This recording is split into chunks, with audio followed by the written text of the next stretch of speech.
آج کی ہماری ڈسکشن انشاءاللہ ہم نے جیسے لاسٹ کوسچن جو ہم نے جب اپنا کنکلوڈ کیا تھا سیشن، تو اس حوالے سے ہم نے بات کی تھی، اور وہ سوال یہ تھا کہ ہمیں تفسیر جو ہے وہ سیکھنے کی کیا ضرورت ہے جب انسان کو عربی آتی ہو، اور خاص طور پہ وہ عربی جو کہ 7 سینچری کی عربک لینگویج ہے، یعنی جو اللہ کے رسول صلی اللہ علیہ وسلم کے دور میں بولی جاتی تھی۔ تو اس سوال کا میرا خیال ہے آپ خود جواب دے سکتے ہیں آبویسلی، تو آپ میں سے کوئی بندہ اس میں کنٹریبیوٹ کرنا چاہے، کوئی بولنا چاہے، کوئی بات کرنا چاہے، اینی ون؟ جی ہاتھ کھڑا کریں آپ لوگ، میں آپ کو جی سسٹر اقرا آپ بتائیے۔ السلام علیکم سر۔ وعلیکم السلام ورحمۃ اللہ وبرکاتہ، جی بتائیے۔ سر آپ کا یہ کویشچن تھا کہ اگر ایک عربی ہے تو اسے تو عربی آتی ہے، لیکن پھر بھی وہ تفسیر کیوں کرے گا قرآن کی؟ یہ کویشچن تھا نا آپ کا؟ نہیں، میرا سوال یہ تھا کہ اگر ایک بندے کو عربی آتی ہے تو پھر آپ کو تفسیر سیکھنے کی کیا ضرورت ہے؟ کیا جس بندے کو عربی آتی ہو، ہاں جی۔ اور خاص طور پہ وہ عربی آتی ہو جو کہ 7 سینچری کی عربی ہے، اللہ کے رسول صلی اللہ علیہ وسلم کے دور میں بولی جاتی تھی، جس کے اندر قرآن مجید نازل ہوا، تو پھر ہمیں کیا ضرورت ہے اس کو سیکھنے کی؟ یہ سوال تھا۔ کیونکہ سر جی سر، کیونکہ اس تفسیر تو ہے نا کہ اللہ کی مراد کیا ہے قرآن سے۔ ہوں تو جیسے اللہ تعالیٰ نے قرآن مجید میں فرمایا کہ نماز قائم کرو، اب نماز قائم کرو، لیکن اب اس کی تشریح اور تفسیر تو ہمیں حدیث سے ملے گی نا۔ اس کی تفسیر ہوگی کہ کس طرح نماز قائم کرنی ہے، تو اس کے لیے پھر ہمیں تفسیر دیکھنی ہوگی، اور تفسیر ہمارے نبی کی حدیث ہے، تو پھر ٹھیک، اس وجہ سے ہم سیکھیں گے۔ صحیح ہے جی۔ اور کون؟ اور کوئی؟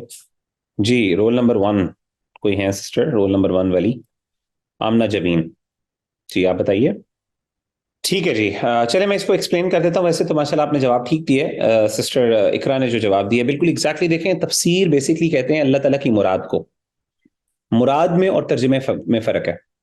اگر آپ کو ترجمہ آتا ہو یا میننگ آتا ہو، اس کا مطلب یہ نہیں ہے کہ آپ کو مراد بھی آتی ہے یا آپ کو مراد بھی پتہ ہے۔ مراد بیسکلی کہتے ہیں منشأ متکلم کو، یعنی متکلم ہے جو بولنے والا ہے، جس کا وہ کلام ہے، اس کی منشا کیا ہے، اس کے ذہن میں کیا چیز ہے، وہ کس چیز کی طرف اس کا اشارہ ہے، یا اس کی مراد کیا ہے جب وہ یہ کلام بیان کر رہا ہے۔ تو اس چیز کو بیان صرف متکلم خود ہی بیان کر سکتا ہے، اس کے علاوہ کوئی نہیں بیان کر سکتا۔ ٹھیک ہے؟ مثال کے طور پہ اگر میں کہتا ہوں عربی زبان میں یا انگلش میں یا اردو میں، جاء رجل، ایک شخص آیا، اب آپ لوگ کیا اردو زبان میں کہہ دوں یا پھر انگلش میں کہہ دوں a man came اور a man entered into the room، تو اگر میں یہ اسٹیٹمنٹ کہتا ہوں، آپ لوگوں کو یہ مطلب اس کا سمجھ آ گیا ہوگا۔ اردو میں کہتا ہوں ایک بندہ کمرے میں داخل ہوا، کوئی کسی بھی زبان میں کہہ دوں، تو سوال یہ پیدا ہوتا ہے کہ کیا آپ کو اس کا مطلب سمجھ آ گیا میری اسٹیٹمنٹ کا اور جملے کا؟ بالکل سمجھ آ گیا، ٹھیک ہے۔ جب آپ کو مطلب سمجھ آ گیا ہے، لیکن اگر میں آپ سے یہ پوچھوں کہ وہ میرے ذہن میں کون شخص ہے، میری مراد کیا ہے اس جملے سے، وہ کون ہے شخص سے میری مراد ہے جو بیسکلی کمرے میں داخل ہوا، تو آپ یہ نہیں بتا سکتے۔ اس کا تعلق لینگویج کے ساتھ نہیں ہے، ٹھیک ہے نا؟ اس کا تعلق منشا اور متکلم کے ذہن میں کیا بات ہے، اس کی مراد کیا ہے، اس کی انٹینشن کیا ہے، what was the intended meaning، یہ صرف متکلم خود بیان کر سکتا ہے۔ ٹھیک ہے؟ مثال کے طور پہ اسی کی جیسے آپ نے ابھی سسٹر اقرا نے بھی مثال دی نماز کے حوالے سے، کہ ہم کہتے ہیں قرآن کہتا ہے اقیم الصلاۃ، نماز قائم کرو۔ اب نماز جو ہے، خاص طور پہ صلاح کا جو لفظ عربی زبان میں استعمال ہوا ہے، ڈکشنری کے اندر اگر آپ دیکھیں تو اس کے ملٹیپل میننگز ہیں۔ دعا بھی اس کا مطلب ہے۔ فار ایگزامپل آپ کو پتا ہے کہ اللہ تعالیٰ قرآن مجید میں بھی اس کا ذکر کیا، ان اللہ وملائکتہ یصلون علی النبی یا ایھا الذین آمنوا صلوا علیہ وسلموا تسلیما، اللہ کے رسول صلی اللہ علیہ وسلم پر درود و سلام بھیجنے کا حکم دیا جا رہا ہے، اور درود و سلام کا مطلب کیا ہے؟ ان کے لیے دعا کی جائے، رحمت کی، ان کی برکت کے لیے دعا کی جائے، اللہ کے رسول صلی اللہ علیہ وسلم کے لیے نا۔ تو اب یہ جو دعا مانگی جا رہی ہے، یہ صلاح کا لفظ استعمال ہو رہا ہے اس کے لیے، تو کیا صلاح جو ہے اس سے مراد وہ نماز ہے جو ہم 5 وقت کی مراد لیتے ہیں، یا اس سے مراد دعا ہے؟ تو obviously دعا ہے، یہاں پہ کانٹیکسٹ بتا رہا ہے، ٹھیک ہے۔ تو اب عربی زبان میں دعا کے یعنی صلاح کے ملٹیپل میننگز ہیں۔ تو جب ہم قرآن کہتا ہے اقیم الصلاۃ، اگر آپ اقیم الصلاۃ کا یعنی قرآن کہتا ہے اقیم الصلاۃ کہ نماز قائم کرو یا صلاۃ کو قائم کرو، تو اب ہم کیسے ڈٹرمن کریں گے کون ہے وہ جو بتا سکتا ہے یہاں پہ صلاح سے متعلق کون سا معنی استعمال کیا جائے گا، کون سی ذات ہے؟ وہ متکلم خود ہے، ٹھیک ہے نا؟ جیسے وہ صرف متکلم بولنے والا ہی بتا سکتا ہے کہ روم میں کون انٹر ہوا، ٹھیک ہے نا؟ یہ منشأ متکلم، اس کا تعلق ترجمے سے نہیں۔ اقیم الصلاح کا ترجمہ آپ کو آتا ہے، آپ ڈکشنری سے مطلب دیکھ سکتے ہیں، لیکن سوال یہ پیدا ہوتا ہے کہ کیا اس نماز سے مراد وہ والی نماز جو ہم ہاتھ اٹھا کے اپنا ہاتھ باندھتے ہیں، پھر اس کے بعد رکوع کرتے ہیں، سجدہ کرتے ہیں، یہ نماز مراد ہے یا کوئی جنرل میننگ مراد ہے؟ تو اب یہ کون بتائے گا؟ یہ صرف وہی بتا سکتا ہے جو کہ اس کلام کو بولنے والا ہے، اور وہ کون ہے؟ اللہ کی ذات۔ اللہ تعالیٰ خود ہی بتا سکتے ہیں، اللہ کے علاوہ کوئی ذات نہیں بتا سکتے۔ اس طریقے سے قرآن مجید میں زکوٰۃ کا لفظ استعمال ہوا، آتوا الزکاۃ، زکوٰۃ ادا کرو۔ اب زکوٰۃ کے معنی ہے پیوریفیکیشن کے، پاک کرنا کسی چیز کو، ٹھیک ہے نا؟ تو اب زکوٰۃ جو ہے، اگر کوئی بندہ اپنے آپ کو پاک کر لے، صاف کر لے، تو کہے جی یہ اپنے مال کو پاک صاف کرنے کا مطلب ہے، تو کہے گا جی پاک صاف کرنے کا یہ مطلب میں نے کر دیا، تو دیٹس اٹ۔ لیکن ہمیں کیسے پتہ چلے گا کہ زکوٰۃ کا اصل مطلب وہ ہے جس کے اندر باقاعدہ ایک نصاب ہوتا ہے، نصاب کی کچھ کنڈیشنز ہیں، ڈیٹیلز ہیں جو ہمارے دین کے اندر، فار ایگزامپل یہ حدیث کے اندر ہم یہ فقہ میں پڑھتے ہیں، فقہ الزکوٰۃ کے حوالے سے۔ تو ہاؤ کین وی ڈیٹرمن کہ اللہ تعالیٰ بیسکلی وہ زکوٰۃ مراد لے رہے ہیں، ٹھیک ہے نا؟ تو یہ صرف اللہ خود ہی بتا سکتے ہیں، جو متکلم ہے۔ قرآن مجید کلام کس کا ہے؟ اللہ کی ذات کا۔ تو اللہ تعالیٰ خود ہی اسی بات کو بتائیں گے، واضح کریں گے کہ اصل میں اس سے مراد یہ ہے، ٹھیک ہے؟ اور اللہ تعالیٰ سے ہم کیسے بات کر سکتے ہیں؟ وما كان للنبي ان يكلمه الله وما كان لرسول ان يكلمه الله الا وحيا او من وراء حجاب وما كان لبشر ان يكلمه الله الا وحيا او من وراء حجاب او يرسل رسولا فيوحي باذنه ما يشاء۔ تو اللہ تعالیٰ سورۃ الشورى کی آیت نمبر 51 ہے، ٹھیک ہے نا؟ تو اس کے اندر اللہ تعالیٰ بیان کرتے ہیں کہ اللہ تعالیٰ نے جب بھی کسی سے بشر سے کلام یعنی کمیونیکیٹ کرنا ہے، کنورسیشن کرنی ہے، تو اس کے مختلف طریقے بیان کیے، کہ ایک اللہ تعالیٰ وحی کے ذریعے، ایک اللہ پردے کے پیچھے، ٹھیک ہے نا؟ ایک ڈائریکٹ وحی کے ذریعے اللہ تعالیٰ بیان کرتے ہیں، القاء کرتے ہیں۔ دوسرا یہ کہ اللہ پردے کے پیچھے سے ان سے بات کرتے ہیں، جیسے کہ حضرت موسیٰ علیہ السلام سے بات کی۔ اور یرسل رسولا، یہ اللہ تعالیٰ کوئی پیغمبر بھیج دیتے ہیں، فیوحی باذنہ ما یشاء، اس کے ذریعے اللہ تعالیٰ وحی فرماتے ہیں۔ تو کہنے کا مطلب یہ ہے کہ یہ جو اللہ تعالیٰ نے بیان کیا ہے بشریت کے یعنی کنورسیشن کے حوالے سے، تو اللہ تعالیٰ سے کمیونیکیشن اس طرح ہو سکتی ہے۔ اب اللہ تعالیٰ کی کمیونیکیشن ہماری کس طریقے سے ہے؟ انہی 3 سورسز کے تھرو، یہ مین 3 میجر سورسز ہیں۔ تو ہم اللہ تعالیٰ سے کلام، اللہ تعالیٰ سے گفتگو، اللہ تعالیٰ سے مراد کیسے جان سکتے ہیں؟ قرآن مجید کے جو الفاظ ہیں، جو آیات ہیں، ان کی مراد کیا ہے، ان کے معنی کیا ہے؟ اصل میں ٹرانسلیشن مراد نہیں لے رہے، ان سے اللہ تعالیٰ کی مراد کیا ہے وہ ہم اللہ تعالیٰ سے نبی صلی اللہ علیہ وسلم کے تھرو، یہ جو موڈز اللہ نے قرآن مجید میں بیان کیے سورہ شورى کی آیت نمبر 51 میں، تو اس کے ذریعے جان سکتے ہیں۔ وہ یعنی جنرلی وحی کے ذریعے ہم اللہ تعالیٰ سے کمیونیکیٹ کر سکتے ہیں۔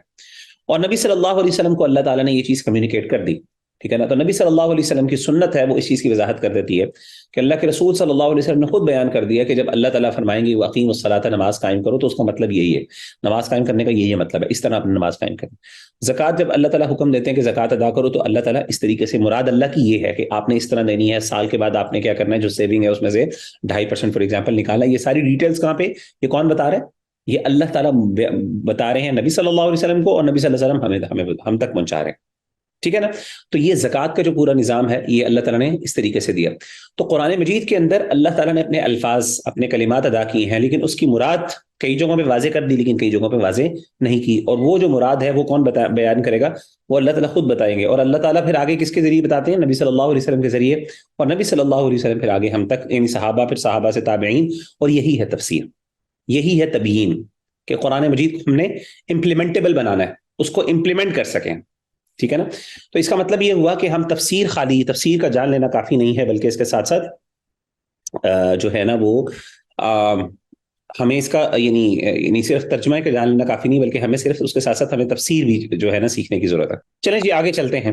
تو آج کا ہمارا سیشن ہے انشاءاللہ، اب ہم اللہ کے رسول صلی اللہ علیہ وسلم کی جو تفسیر تھی، آپ صلی اللہ علیہ وسلم تفسیر کیا کرتے تھے، یہ آپ صلی اللہ علیہ وسلم کے جو آپ کی ذمہ داریوں میں سے، بنیادی ذمہ داریوں میں سے ایک ذمہ داری یہ تھی کہ آپ نے قرآن مجید کی تفسیر کرنی تھی۔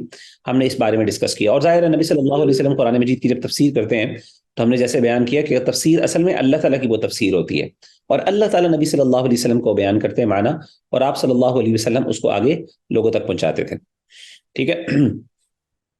اب قرآن مجید کو اللہ تعالیٰ نے یعنی نبی صلی اللہ علیہ وسلم، اب اگلا سوال جو امپورٹنٹ پیدا ہوتا ہے نا، وہ یہ ہے کہ اگر ہم نے یہ مقدمہ پورا قائم کیا، ہم نے پورا ایک کانسیپٹ یہ بلڈ کیا اب تک کہ اللہ کے رسول صلی اللہ علیہ وسلم کی بنیادی ذمہ داری ہے کہ قرآن مجید کو اپنی امت تک پہنچائیں، قرآن مجید کو امت تک پہنچائیں، اور اس کے ساتھ ساتھ اس کی انٹرپریٹیشن اور اس کی تفسیر بھی بیان کریں۔ سوال یہ پیدا ہوتا ہے کہ جب اللہ کے رسول صلی اللہ علیہ وسلم کی بنیادی ذمہ داری ہے، اور ہمارا ایمان ہے کہ اللہ کے رسول صلی اللہ علیہ وسلم نے یہ ذمہ داری بخوبی انجام دی ہے، کیونکہ ظاہر نبی کبھی بھی اپنی ذمہ داری میں کوئی کمی بیشی نہیں کر سکتے، ہم نے اس کو بخوبی ادا کیا ہے، تو سوال یہ پیدا ہوتا ہے کہ پھر ہمیں نبی صلی اللہ علیہ وسلم کی پوری تفسیر ملنی چاہیے قرآن مجید کی نا. یعنی جس طریقے سے ہم دیکھتے ہیں کہ یہ فلاں کی تفسیر ہے، یہ تفسیر ابن کثیر ہے، یہ امام ابن کثیر کی تفسیر ہے، یہ فار ایگزامپل امام طبری کی تفسیر ہے، یہ فلاں کی تفسیر ہے، تو کوئی ایسی تفسیر ہمیں ملنی چاہیے جو بیسکلی جو نبی صلی اللہ علیہ وسلم کی ہو، جس کے اوپر لکھا ہو تفسیر رسول اللہ صلی اللہ علیہ وسلم، اللہ کے رسول صلی اللہ علیہ وسلم کی تفسیر. تو سوال یہ پیدا ہوتا ہے کہ جب ہم نے یہ ساری باتیں کی ہیں تو وہ تفسیر کیا ایگزسٹ کرتی ہے؟ کیونکہ اللہ کے رسول نے کی ہے، صحابہ نے بیان کی ہے آگے چل کے، تو کیا وہ تفسیر ایگزسٹ کرتی ہے کہ نہیں کرتی؟ تو یہ اصل میں سوال ہے. تو آپ میں سے کوئی اس کا جواب دینا پسند کرے گا یا کسی نے اس پر غور کیا ہو جو اس میں کوئی کنٹریبیوٹ کرنا چاہے؟ جی سر سوال دوبارہ ریپیٹ کر دیں گے پلیز، انٹرنیٹ کی وجہ سے پرابلم ہے. اچھا میں کرتا ہوں. جی میں کر دیتا ہوں. کوئی اور ہے جو اس میں جس نے پوری بات سن لی ہو؟ جی سسٹر. جی سجاد حسین. جی سر، یہ حضور کریم صلی اللہ شیخ علیہ صاحب وآلہ وہ وسلم کی نبی کریم احادیث صلی اللہ علیہ وسلم کو مبارکہ. لکھائی کا وہ نہیں رہتی نا، اور جو جی جی ایک بھائی بولیں پلیز. جی جی سر آپ. حضور، جی سر میں بول رہا تھا، رمضان بیچ میں بول رہے تھے اس لیے میں چپ ہو گیا. جی جی آپ بولیے پلیز. سر یہ جب بھی حضرت جبرائیل علیہ السلام وحی لے کر آتے تھے تو حضور کریم صلی اللہ علیہ وآلہ وسلم اس کے بعد بولتے تھے میں سمجھ گیا، اور خود تفسیر بیان فرماتے تھے احادیث مبارکہ کے ذریعے صحابہ کرام کے پاس. تو احادیث مبارکہ کوئی تفسیر جو حضور صلی اللہ علیہ وآلہ وسلم نے کی؟ تو آپ کا کہنا یہ ہے کوئی کہ بولیں گے سر؟ جی جی جی جی جی جی جی جی سر آپ. ٹھیک ہے میں سمجھ گیا ہوں. جی جی رمضان بھائی آپ بتائیں پھر. جی جی آپ بتائیے رمضان بھائی، آپ کچھ کہنا چاہ رہے تھے؟ چلیں ٹھیک ہے. جی ڈاکٹر تحریم شاہد آپ بتائیے. سر میرا یہ تھا کہ کچھ چیزوں کی جو اگر ڈائریکٹ نبی پاک صلی اللہ علیہ وسلم نے نہیں بھی بتائی تو آپ کا جو اوور آل پورا کیریکٹر تھا وہ بھی قرآن کے اکارڈنگ ہی تھا، تو وہ چیزیں ہمیں پھر سننا میں سے مل جاتی ہیں اس کے مطابق. ٹھیک ہے. جی سسٹر آمنہ آپ کچھ کہیں گی؟ اچھا سر آپ صلی اللہ علیہ وسلم کی حدیث اور ان کی سنت ہی اس تفسیر ہے آپ کا کال. ٹھیک ہے ٹھیک ہے جی بالکل جی ایسے ہی ہے. اصل میں دیکھیں یاد رکھیے گا کہ دو طرح کی تفسیریں ہمیں ملتی ہیں. اب ذرا آئیے اس کو ذرا بات کرتے ہیں. کچھ قرآن مجید کی تفاسیر ایسی ہیں، یعنی قرآن مجید کی کچھ آیات ایسی ہیں جہاں پہ وضاحت اس بات کی موجود ہے کہ اللہ کے رسول صلی اللہ علیہ وسلم نے اس کی خود تفسیر بیان کی. ٹھیک ہے نا، باقاعدہ آیت کے آگے یعنی اللہ کے رسول صلی اللہ علیہ وسلم بیان کرتے تھے کہ قرآن مجید کی آیت کا مفہوم یہ ہے، اور آپ صلی اللہ علیہ وسلم باقاعدہ پھر اس کی یعنی آیت پڑھتے اور اس کی تفسیر بیان کر دیتے، یا پھر بعض اوقات کوئی معاملہ ہوتا آپ بیان کرتے اور کہتے کہ یہ بیسیکلی یہ جو میں نے آپ کو بات بیان کی ہے یہ فلاں آیت کی تفسیر ہے. تو اللہ کے رسول صلی اللہ علیہ وسلم باقاعدہ اس چیز کی یہ بات کر لیتے. ٹھیک ہے نا. تو اس کی ایک مثال ہے آپ کے سامنے، یہ حدیث ہے، صحیح مسلم کی حدیث ہے. اس کے اندر اللہ کے رسول صلی اللہ علیہ وسلم نے جو سورۃ الانفال کی آیت ہے وَأَعِدُّوا لَهُم مَّا اسْتَطَعْتُم مِّن قُوَّةٍ وَمِن رِّبَاطِ الْخَيْلِ تُرْهِبُونَ بِهِ عَدُوَّ اللَّهِ وَعَدُوَّكُمْ، اس کی تفسیر بیان کرتے ہوئے کہا وَأَعِدُّوا لَهُم مَّا اسْتَطَعْتُم مِّن قُوَّةٍ، کہ تم تیار کرو ان کے لیے جتنی تمہاری استطاعت میں ہے قوت سے. اب یہ قوت سے مراد کیا ہے؟ یعنی اپنی اسٹرینگتھ سے تیاری کرو جتنا تم تیار کر سکتے ہو اپنے دشمنوں کے خلاف. جہاد کی تیاری کا حکم ہے اس میں نا. تو اب قوت سے مراد کیا ہے؟ قوت ایک جنرل ورڈ ہے، تو قوت سے مراد کیا ہے؟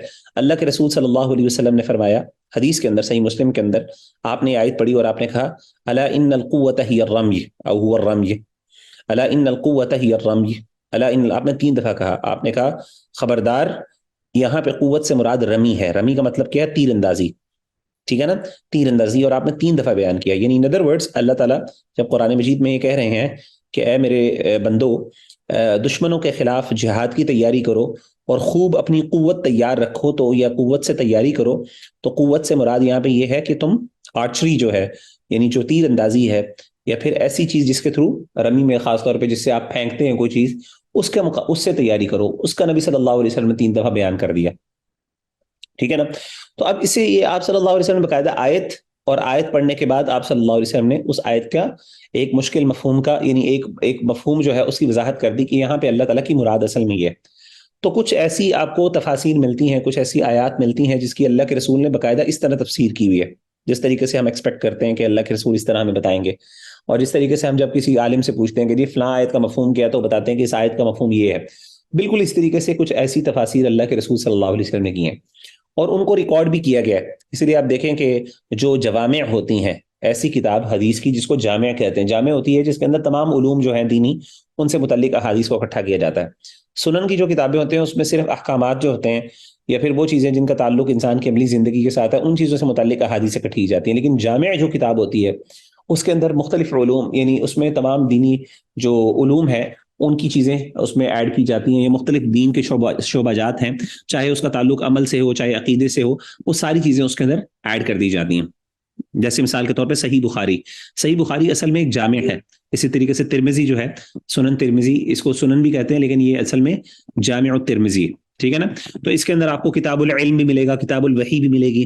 اب علم کا تعلق یہ ہے, عام طور پہ سنن کی کتابوں کے اندر یہ کتاب یعنی کتاب العلم کی اہمیت کے بارے میں یا علم سے متعلق چیزیں یا وحی سے متعلق چیزیں ذکر نہیں کی جاتی, لیکن اس کے اندر ذکر کی جاتی ہیں.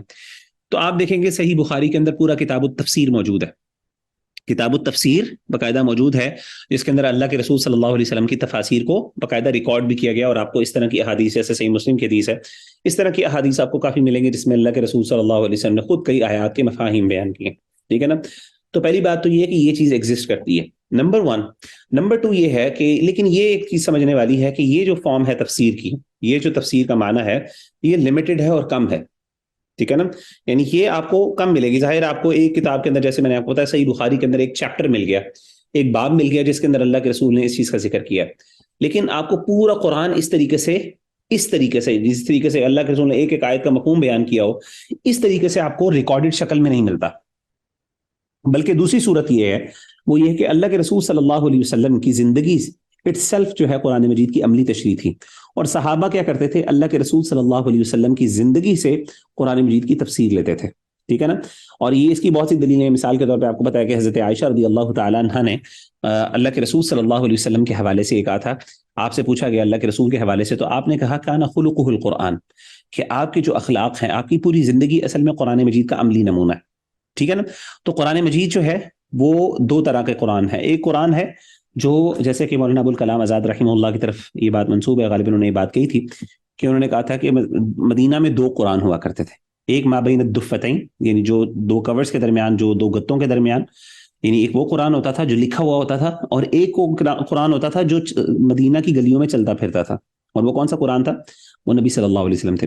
تو نبی صلی اللہ علیہ وسلم نے عملی طور پہ اپنی زندگی کے اندر قرآن مجید کی عملی تفسیر پیش کی ہے, تشریح پیش کی ہے. تو سنت جو ہے, جیسے آپ بھائیوں نے بھی بات کی, بالکل ٹھیک بات کی آپ نے, تو میں نے اسی کو وضاحت کر دی کہ اللہ کے رسول صلی اللہ علیہ وسلم نے عملی طور پہ اس قرآن مجید کی آیت کی وضاحت کر دی. اسی لیے یہ چیز ناممکن ہے کہ ہم قرآن مجید کو نبی صلی اللہ علیہ وسلم کی سنت کی روشنی کے بغیر سمجھ سکیں, ورنہ پھر کیا ہوگا, پھر وہی والی بات ہے, آپ ترجمہ ہے اور ترجمے کے بعد اب مراد کیا ہے, مراد آپ کو پتہ نہیں, آپ اپنی طرف سے کوئی نہ کوئی مراد بنا لیں ترجمے کی بیسس کے اوپر, تو وہ نہیں ہو سکتا, ٹھیک ہے نا. وہ اوتھینٹسٹی یعنی وہ اوتھینٹک میننگ نہیں ہوگا قرآن مجید کا. تو اس میں متعلق اصل چیز کیا ہے, اصل چیز اس بات سے, یعنی اصل چیز جو اہم چیز ہے وہ یہ ہے کہ ہم قرآن مجید کو جو ہے وہ اس طریقے سے سمجھیں جس طریقے سے نبی صلی اللہ علیہ وسلم نے اس کو سمجھایا. اور آپ نے کس طریقے سے سمجھایا؟ اپنے قول سے, اپنے فعل سے اور اپنے تقریرات سے, ٹھیک ہے نا. تو حدیث جو ہے, تو اسی لیے آپ دیکھیں کہ قرآن مجید کا کوئی ایسی آیت نہیں ہے, کوئی ایسا پہلو نہیں ہے جس کے بارے میں ہمیں نبی صلی اللہ علیہ وسلم کی سنت سے کوئی گائیڈنس نہیں ملتی. تو مطلب یہ ہوا جواب پھر 2 طرح کے. ایک تو یہ کہ کچھ آیات کی اور احادیث کی آپ صلی اللہ علیہ وسلم نے خود, کچھ آیات کی آپ صلی اللہ علیہ وسلم نے ڈائریکٹلی تفسیر خود بیان کر دی, اور کچھ ایسی آیات تھیں جن کی صحابہ نے اللہ کے رسول صلی اللہ علیہ وسلم کی زندگی سے تفسیر لی اور ان کو آگے بیان کیا, اور وہ چیزیں الحمدللہ پورے قرآن مجید کی ریکارڈڈ موجود ہیں, ٹھیک ہے. یہ مجموع فتاوی میں شیخ الاسلام ابن تیمیہ رحمہ اللہ نے اس چیز کا ذکر کیا ہے کہ all the companions and their students including the great scholars of Islam are agreed upon the fact that the sunnah of the Prophet sallallahu alaihi wasallam explains the Quran and clarifies what is general and needs clarification.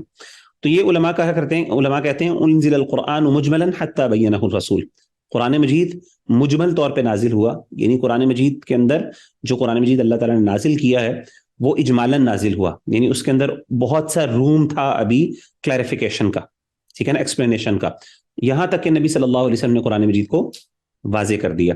تو نبی صلی اللہ علیہ وسلم کی سنت اصل میں قرآن مجید کی عملی تشریح ہے, جو کہ بیسیکلی قرآن مجید کو ایک عملی یعنی شکل دیتی ہے جس سے وہ ہم اپنی زندگی کے اندر اس کو امپلیمنٹ کر دیں. اور یہی مفہوم تبیین کا, میں نے آپ کو بتایا تھا کہ تبیین کا مفہوم کیا ہے, کہ قرآن مجید کسی بھی کلام کی اتنی وضاحت کر دی جائے کہ اس پر عمل کرنا ممکن ہو.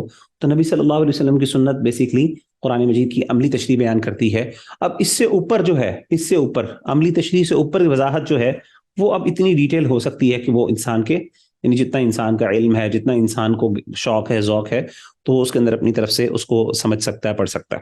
تو یہ جو تفسیر ہے, جو یہ میں نے آپ کو بیان کی, یہ تفسیر جو ہے ایکسیسو ہے, جس میں نبی صحابہ نے اللہ کے رسول صلی اللہ علیہ وسلم کی زندگی سے تفسیر کا استنباط کیا, تفسیر نکالی.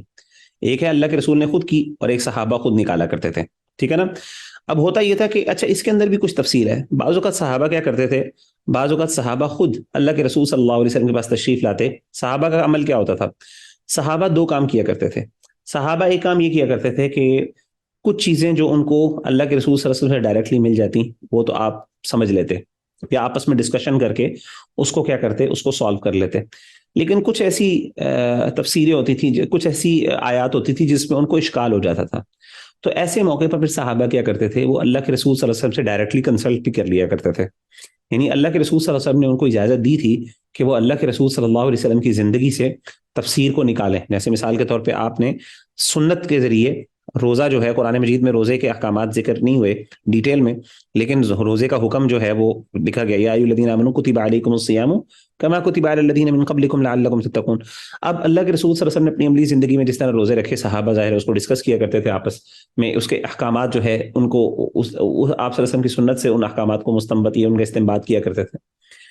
لیکن کچھ جگہوں پہ جب آپ صلی اللہ علیہ وسلم کو یعنی کچھ جگہوں پہ جب آپ صحابہ کو کنفیوژن ہو جاتی اور آپس میں بحث و مباحثہ ہوتا اور سمجھ نہیں آ رہی ہوتی تھی سولوشن کیا ہے, تو صحابہ اللہ کے رسول صلی اللہ علیہ وسلم کے پاس جا کے اس آیت کا مفہوم بھی پوچھ لیا کرتے تھے. جیسے کہ آپ کے سامنے صحیح بخاری کی حدیث ہے, بڑی مشہور حدیث ہے, بڑی مشہور ہے صحیح بخاری کی حدیث, اور اس کے اندر قرآن مجید کی جو آیت ہے اس میں اللہ تعالیٰ نے فرمایا تھا کہ الذین آمنوا ولم یلبسوا ایمانہم بظلم اولئک لہم الامن وہم مہتدون, کہ وہ لوگ جو ایمان لے کے آئے اور انہوں نے اپنے ایمان کے اندر کسی ظلم کو بھی ایڈ نہ کیا, یعنی ظلم کی آمیزش نہ کی, تو یہی لوگ ہیں جو ہدایت یافتہ ہیں. جب یہ آیت نازل ہوئی تو صحابہ کا آپس میں اختلاف ہو گیا, تو صحابہ بڑے پریشان ہو گئے. انہوں نے کہا کہ اللہ کے رسول صلی اللہ علیہ وسلم پر تشریف لائے اور کہا اللہ کے رسول صلی اللہ علیہ وسلم آپ نے یہ قرآن مجید کی آیت ہمارے سامنے پیش کی ہے اللہ کے حکم سے, تو اس کے اندر تو ہم بڑے پریشان اس لیے ہو گئے ہیں کہ ہر بندے سے کچھ نہ کچھ ظلم تو ہو جاتا ہے, تو ہم تو اپنا ایمان, ہم نے سب کچھ لٹا لیا اپنے ایمان کے لیے, تو اب ہم اپنے آپ کو ظلم سے کیسے بچائیں, ہم سے کچھ نہ کچھ چھوٹی موٹی زیادتی تو ہو جاتی ہے لوگوں سے, تو اس کا مطلب ہے ہم میں سے کوئی بھی گائیڈڈ نہیں ہے. تو اللہ کے رسول صلی اللہ علیہ وسلم نے فرمایا کہ نہیں, یہاں پہ ظلم سے مراد جو ہے نا وہ ظلم وہ والا ظلم نہیں ہے, بلکہ یہاں پہ مراد ظلم سے شرک ہے. قرآن مجید میں اللہ تعالیٰ نے حضرت لقمان علیہ السلام یا پھر حضرت لقمان کے حوالے سے, ان کے بیٹے کے حوالے سے یہ بات ذکر کی ہے کہ جب انہوں نے اپنے بیٹے سے کہا کہ یا بنی لا تشرک باللہ ان الشرک لظلم عظیم, اے میرے بچے تو جو ہے نا وہ شرک نہ کریں کیونکہ شرک بہت بڑا ظلم ہے. تو یہاں پہ مراد شرک ہے. ان ادر ورڈز اللہ تعالیٰ یہ کہنا چاہ رہے ہیں کہ وہ لوگ جو ایمان لے کے آئے اور اس ایمان کے اندر انہوں نے شرک کی کوئی آمیزش نہ کی, یعنی اللہ کے ساتھ کسی کو شریک نہ ٹھہرایا, تو وہ کون ہے, وہی گائیڈڈ ہیں, وہی پرامن ہے, وہی ہدایت یافتہ ہے.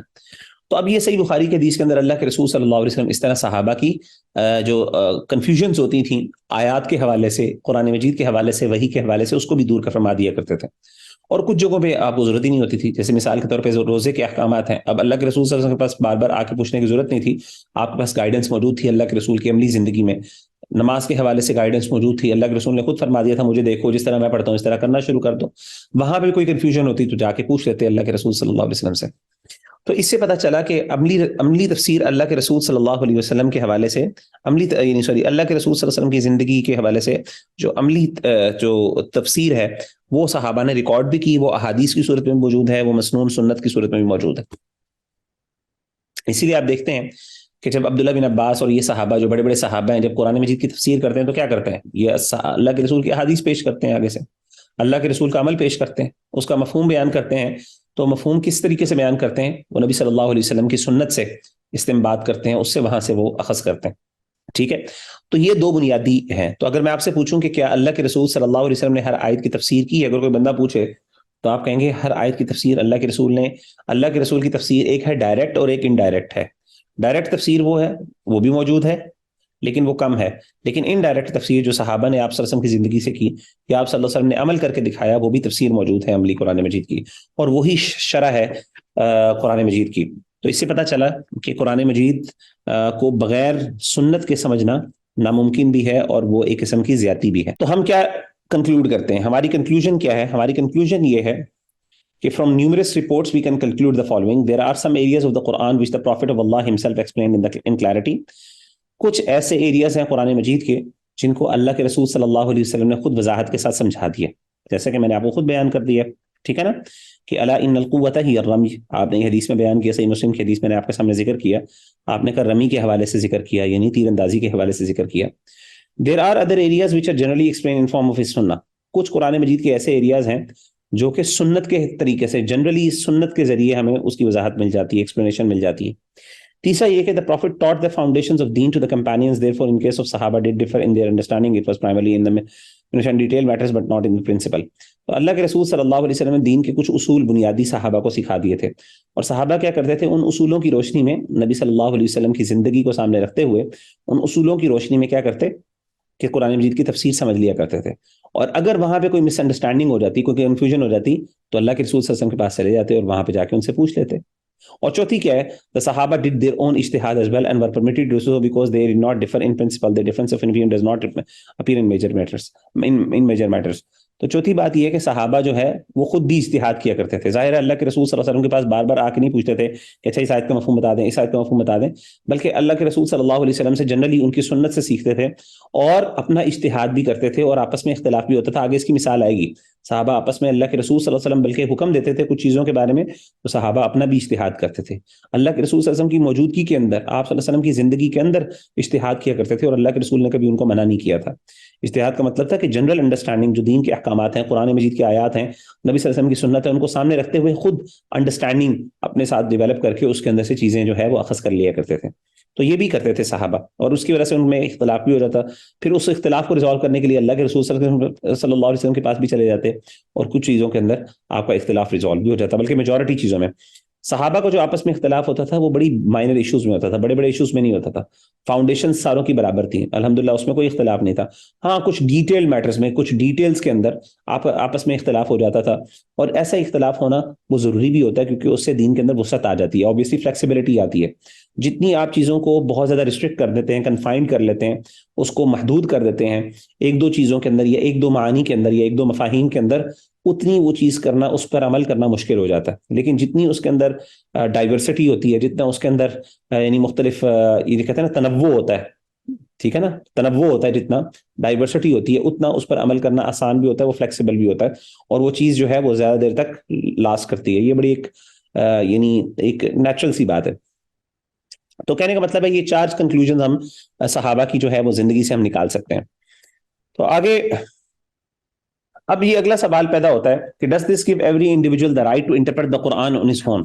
تو اب یہ سوال پیدا ہوتا ہے کہ جب صحابہ اجتہاد کر لیا کرتے تھے تو کیا آج ہم بھی اجتہاد کر سکتے ہیں؟ جی عبداللہ رفیق، آپ کچھ کہنا چاہ رہے ہیں؟ السلام علیکم سر، میرا ایک کویسچن تھا. جی وعلیکم السلام، بالکل پوچھیے ضرور.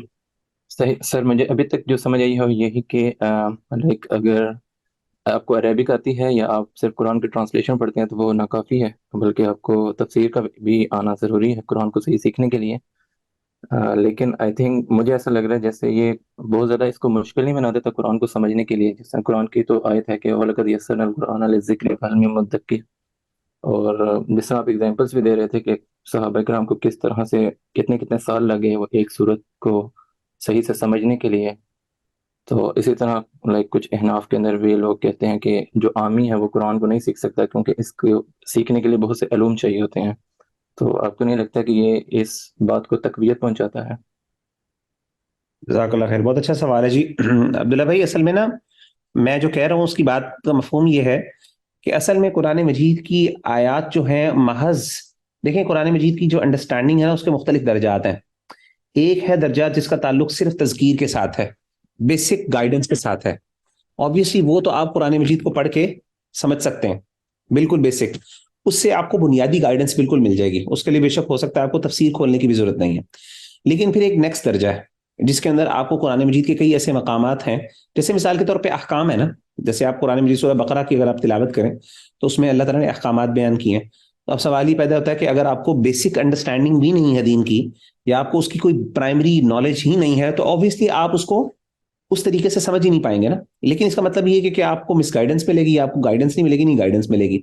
تو ایک عامی کے لیے قرآن مجید کافی ہے، وہ اس طرح بھی پڑھ سکتا ہے.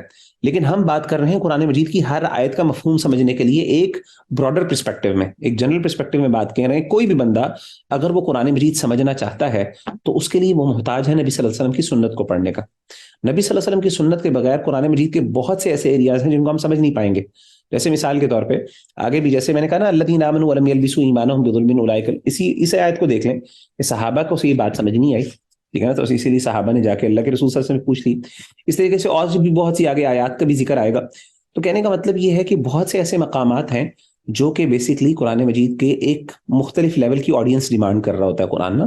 وہاں پہ ایک عامی مراد نہیں ہوتا کہ صرف ایک عامی کو بیسک گائیڈنس کے لیے دین پسندی، اللہ کی طرف سے ایک رہنمائی، ایک جنرل ہدایت، وہ ساری چیزیں انسان کو مل سکتی ہیں. لیکن ذرا نیکسٹ لیول ہے، پھر ایک تھرڈ لیول ہے جس کے اندر جا کے علماء اس سے استنباط کرتے ہیں، استدلال کرتے ہیں، علماء اس سے فائدہ اٹھاتے ہیں. تو ہم جب جنرل ایک پرنسپل اصول کی بات کر رہے ہیں تو ہم اصولی بات یہ کر رہے ہیں کہ فنڈامنٹلی قرآن مجید کی ہر آیت کا مفہوم اور اللہ کی مراد سمجھنے کے لیے یہ ضروری ہے کہ نبی صلی اللہ علیہ وسلم کی سنت کو سمجھا جائے. ٹھیک ہے نا. تو نبی صلی اللہ علیہ وسلم کی سنت سے ڈائیورس کر کے قرآن کو سمجھنا وہ کافی نہیں ہے. اب جو آپ کہہ رہے ہیں کہ جی اتنے علوم ہیں، وہ اصل میں وہ تو بہت وہ نا، اصل میں اس کا مطلب یہ ہوتا ہے کہ عام طور پہ کچھ لوگ بیان کرتے ہیں اس کو، تو اس سے مراد بیسکلی ہوتا ہے کہ علماء کے نزدیک یعنی ایک بندہ ہے جس نے قرآن مجید کے احکامات کو سمجھنا ہے، یا مثال کے طور پہ طلاق یہ ہے احکام کے مسئلوں سے استنباط کرنا ہے قرآن مجید کی، کیونکہ آپ کو پتہ ہے علماء جو ہے اجتہاد کرتے ہیں. اجتہاد کے دو پرائمری سورس ہیں، قرآن اور ایک حدیث ہے. اب جس بندے نے بیسکلی قرآن مجید سے اس لیول کی گائیڈنس لینی ہے، اس کو تو ظاہر ہے علوم سیکھنے کی ضرورت نہیں. اب وہ علوم بہت زیادہ ذکر کرتے ہیں، میں نے کہا تھا وہ ایگزیجریشن ہے، لیکن جنرلی ظاہر ہے آپ کو عربی آنی چاہیے اچھی اس کے لیے. نمبر 2، آپ کو فار ایگزامپل اصول تفسیر کا پتہ ہونا چاہیے، آپ کو قواعد التفسیر کا پتہ ہونا چاہیے، آپ کے فقہ کی بنیادی انڈرسٹینڈنگ ہونی چاہیے، آپ کی نبی صلی اللہ علیہ وسلم کی سنت پر ایک گہری نظر ہونی چاہیے. یعنی آپ کو لمبی چوڑی چیزیں، یعنی لمبی چوڑی سے مطلب مراد یہ ہے کہ آپ کو اس میں ایک پراپر ایک کمپیٹنس چاہیے، جس کمپیٹنس کے بعد آپ کیا کہتے ہیں، ایک اہلیت چاہیے، جس اہلیت کے بعد آپ کیا کر سکتے ہیں، اس سے استنباط کر سکتے ہیں. لیکن ایک ہے جنرل بیسک گائیڈنس، وہ آپ ترجمہ بھی پڑھ لیں انشاءاللہ سمجھ آ جائے گی. لیکن اس کے اندر ترجمے کے اندر بھی آپ کو کئی جگہوں پہ پھر تھوڑا سا آپ کو تفسیر کا سہارا لینا پڑتا ہے. یعنی آپ اس کو بالکل ایسے نہیں سمجھ سکتے کہ بغیر کسی تفسیر کے سمجھے میں خود بخود سمجھ لوں گا. ہر آیت کے حوالے سے میں بات کر رہا ہوں. یعنی آپ کو میجورٹی آیات تو سمجھ آ جائیں گی جنرلی، اور اتنی سمجھ آئے گی جتنی ایک بیسک گائیڈنس ہے، بیسک لیول کی انڈرسٹینڈنگ تو آپ کو سمجھ آ جائے گی، اور وہ ایک بندے کے لیے شاید عامی کے لیے کافی بھی ہو. لیکن ہم جب بات کریں گے اصول کی، تب ہم یہ ڈیفرینشیٹ نہیں کر رہے کہ ہماری آڈینس کیا ہے، پھر ہم ہر ایک کو اس میں انکلوڈ کر رہے ہیں. آئی ہوپ کہ آپ کو میری بات تھوڑی سمجھ آ گئی ہوگی. جی بہت شکریہ، جزاک اللہ. جزاک اللہ. اچھا جی، اب آتا ہے کہ does this give every individual the right to interpret the Quran on his own. ہم نے جب بات کی کہ صحابہ یہ کیا کرتے تھے، تو کیا ہر عامی اور غیر عامی کے اس بات کا اختیار ہے کہ وہ قرآن مجید کی اپنے مطابق تفسیر یا تعبیر کر سکتا ہے؟ نہیں، ایسی بات نہیں ہے. اس کی وجہ کیا ہے؟ اس کی وجہ یہ ہے کہ دیکھیں صحابہ اللہ کے رسول صلی اللہ علیہ وسلم کے دور میں تفسیر اس لیے کر لیتے تھے، اور اللہ کے رسول کو اس لیے اجازت، اللہ کے رسول نے اس لیے ان کو اجازت دی تھی ان کو اجتہاد کرنے کی، کیونکہ صحابہ کے سامنے قرآن نازل ہوتا تھا، قرآن مجید صحابہ کے سامنے نازل ہوتا تھا. صحابہ ان انسیڈنٹس، ان واقعات اور ان حالات کا حصہ بنتے تھے جس کی بنیاد پر قرآن مجید نازل ہوتا تھا. آپ کو پتہ ہے قرآن مجید ایک یکمشت جو ہے نا، وہ ایک ہی سال میں یا ایک ہی وقت میں کتاب کی صورت میں نازل نہیں ہوا، بلکہ 23 سالہ زندگی پر ڈیوائیڈڈ ہے. اور وہ 23 سالہ زندگی میں اللہ کے رسول صلی اللہ علیہ وسلم کے شریک کون ہے اس زندگی کے اندر؟ صحابہ ہے. تو صحابہ باقاعدہ اس کے ڈائریکٹ قرآن مجید کے یعنی آپ سمجھ لیں کہ ڈائریکٹ قرآن مجید کو یعنی ڈائریکٹلی لینے والے تھے. اسی لیے آپ دیکھیں کہ صحابہ بہت بڑے بڑے دعوے کرتے تھے قرآن مجید کے بارے میں، اور وہ بندہ جس نے وہ دعویٰ کیا ہو جو واقعی اس اپنے دعوے میں سچا ہے، تو ظاہر ہے وہ قرآن مجید کے بالکل اپنی انڈرسٹینڈنگ، اس کو اللہ کے رسول صلی اللہ علیہ وسلم کے پاس جا کے ایک ایک آیت کا مفہوم پوچھنے کی ضرورت نہیں ہے. ہاں کچھ جگہوں میں اس کو ضرورت پڑتی تھی، جیسے مثال کے طور پہ عبداللہ بن مسعود رضی اللہ تعالیٰ عنہ ہیں، وہ کہتے ہیں کہ والذی لا الہ الا غیرہ، یہ امام مسروق ہیں، تابعی ہیں، وہ کہتے ہیں عبداللہ بن مسعود کا یہ قول نقل کرتے ہیں، والذی لا الہ الا الہ غیرہ ما نزلت آیۃ من کتاب اللہ الا وانا اعلم فی من نزلت وأین نزلت ولو اعلم مکان احد اعلم بکتاب اللہ منی تنالہ المطایا لاتیتہ. کیا مفہوم ہے؟ وہ کہتے تھے کہ کوئی بھی قرآن مجید کی ایسے، اللہ کی اس ذات کی قسم جس کے علاوہ کوئی معبود نہیں ہے، کوئی قرآن مجید کی ایسی آیت نازل نہیں ہوتی تھی الا مگر یہ کہ میں خوب جانتا ہوں، مجھے اس کے بارے میں پتا ہے وہ کس کے بارے میں نازل ہوئی اور کہاں نازل ہوئی، اور اگر مجھے پتا ہوتا کہ کسی قرآن مجید کی کسی چیز کے بارے میں کوئی علم فلاں بندے کے پاس ہے، مجھے بہت لمبا سفر کر کے جانا پڑتا تو میں اس کے لیے جاتا۔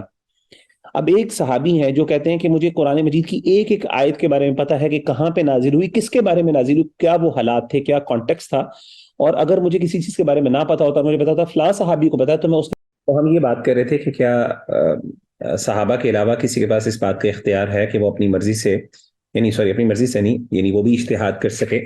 تو ہم نے کہا تھا دیکھیں صحابہ کا، اللہ کے رسول کے اجتہاد کی تو ہم نے پہلے بھی بات کی تھی کہ اللہ کے رسول کا جو اجتہاد تھا وہ وحی کی گائیڈنس میں ہوتا تھا، تو آپ کا اجتہاد بھی وہی ہوتا تھا۔